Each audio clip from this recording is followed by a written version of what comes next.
కొత్తగా పెళ్ళైన వాళ్ళు ఉంటారు అమ్మాయిలు, కానీ పుట్టింటి దగ్గర ఓటు హక్కు ఉండి దాని తర్వాత అత్తింటి దగ్గర కూడా అప్లై చేసుకున్న వాళ్ళు, వచ్చిన వాళ్ళు, ఓటు వేసిన వాళ్ళు కూడా ఉన్నారు. సో అలాంటి వాళ్ళకి మీరు ముందుగానే చెప్తారని ఇప్పుడు మీరు అన్నారు.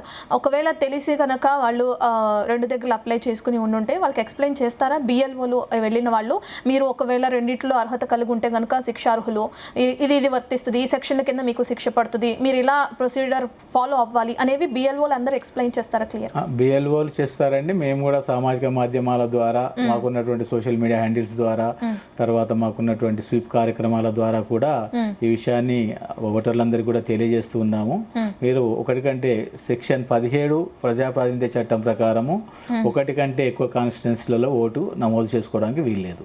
సెక్షన్ 18 ప్రకారము ఒకే కాన్స్టిట్యున్సీలో కూడా 2 చోట్ల చేసుకోవడానికి వీల్లేదు. సో మీరు తెలుసో తెలియక ఇంతకుముందు మోర్ దెన్ 1 ప్లేస్ లో మీరు ఎన్రోల్ అయి ఉంటే కూడా ఇప్పుడు ఏదైనా ఒక చోట మాత్రమే మీరు ఇవ్వాలి, ఏదైనా ఒక రాష్ట్రంలో మాత్రమే ఇవ్వాలి. మీరు తెలిసి చేసినా తెలియక చేయకుండా రేపు ఇది శిక్షారమైనటువంటి నేరం కాబట్టి ఇబ్బంది పడద్దనేటువంటి దాన్ని కూడా మా సిఓ గారు తరచుగా చెప్తూ ఉన్నారు. మేము కూడా కింద స్థాయి పనిచేసేటువంటి అన్ని ఎన్నికల సిబ్బంది కూడా దాని మీద ప్రచారం చేయడానికి గౌరవ సిఓ గారు వాళ్ళందరూ కూడా ఆదేశాలు ఇవ్వడం జరిగింది. బిఎల్ఓలు ఇంటికి వచ్చి మన డీటెయిల్స్ అన్ని నమోదు చేసుకుంటున్నప్పుడు ప్రజల్లో ఉన్న పెద్ద అపోహ ఏంటంటే ఓట్ల తొలగింపు ప్రక్రియ అనేది చేస్తారు వీళ్ళు అనే అపోహ ఉంది. దానికి మీరు సమాధానం చెప్పాలంటే ఏం చెప్తారు? అండ్ బిఎల్ఓలు వచ్చినప్పుడు ఇంటికి ఒకవేళ ఇంట్లో ఎవరైనా అవైలబుల్లో లేకపోతే, ఇప్పుడు ఇంట్లో ప్రతి ఒక్కరి డీటెయిల్స్ అనేవి నోట్ చేస్తూ ఉంటాం. ఇప్పుడు నేను ఇంట్లో లేను, నేను హైదరాబాద్లో జాబ్ చేస్తున్నా, నాకు ఏపీలో జరుగుతుంది ఎస్ఐఆర్ ప్రక్రియ, సో నేను అక్కడ లేని సైన్ చేయడానికి, అలాంటప్పుడు ఎలా బిఎల్ఓలు ఎలా ముందుకు వెళ్తారు? ఇప్పుడు ఏదైతే ఓటర్ జాబితాలో ఉన్నటువంటి చిరునామాలో ఎంతమంది ఓటర్లుగా నమోదై ఉన్నారో వాళ్ళ ఎన్యుమరేషన్ ఫామ్స్ అన్ని కూడా తీసుకొని వెళ్ళడం జరుగుతుంది. ఆ కుటుంబ యజమాని ఎవరైతే ఉంటారో సభ్యులందరూ ఉన్నా లేకున్నా వారికి ఇవ్వడం జరుగుతుంది. ఒకవేళ ఇంటికి తాళం వేసి ఉన్నా వాళ్ళు అందుబాటులో లేకున్నా డోర్ దగ్గర పెట్టి ఆ పక్క వాళ్ళకి చెప్పి రావడం జరుగుతుంది. ఈ ఇచ్చిన ఫస్ట్ ఎన్యుమరేషన్ ఫామ్స్ డిస్ట్రిబ్యూట్ చేస్తారు. ఈ డిస్ట్రిబ్యూట్ చేసినటువంటి ఫామ్స్ నింపిన తర్వాత నింపడంలో కూడా వాళ్ళకి అవసరమైనటువంటి సహాయాన్ని బిఎల్ఓలు అందించడం జరుగుతుంది. నింపిన తర్వాత కలెక్ట్ చేసుకున్నటువంటి టైంలో వీళ్ళు తిరిగి కలెక్ట్ చేసుకొని అక్నాలెడ్జ్మెంట్ ఇస్తారు.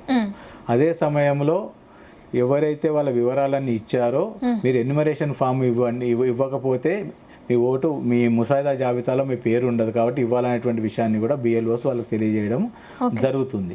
ప్లస్ ఇచ్చినటువంటి కూడా ఇటు మేము చేసేటువంటి ప్రచారము తర్వాత ఎన్యుమరేషన్ ఫామ్లో అనేది ఉండడం వల్ల కూడా వాళ్ళందరికీ అవగాహన కలుగుతుంది కాబట్టి తప్పనిసరిగా ఎన్యుమరేషన్ ఫామ్స్ తీసుకొని సరైనటువంటి వివరాలను నింపి బిఎల్ఓలకి అందజేయాల్సిందిగా మేము ఈ సందర్భంగా ఈ వేదిక ద్వారా మరొకసారి వాళ్ళకి మనవి చేస్తున్నాం. ఓకే, సరే, బిఎల్ఓలు ఇంటికి వస్తారు, ఎన్యూమరేషన్ ఫామ్ ఫిల్అప్ చేస్తారు, దాని తర్వాత ప్రొసీడర్ అనేది కొనసాగుతూ ఉంటుంది. ఇప్పుడు మీరు అన్నట్లుగానే ముసాయిదా జాబితా గురించి వెయిట్ చేయాలి.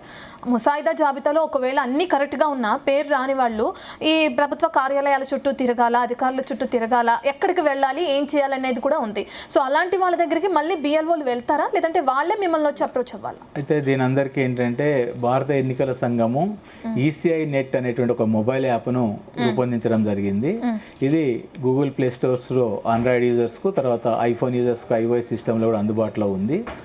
దాంట్లో మనము లాగిన్ అయినట్లయితే మనము ఏదైతే డ్రాఫ్ట్ రోల్ పబ్లిష్ చేస్తామో చేసిన తర్వాత దాని యొక్క డ్రాఫ్ట్ రోల్ను కూడా ఈ యొక్క సిఓ గారి వెబ్సైట్లో పెట్టడం జరుగుతుంది. అలాగే voters.eci.gov.in కూడా అందుబాటులో ఉంటుంది.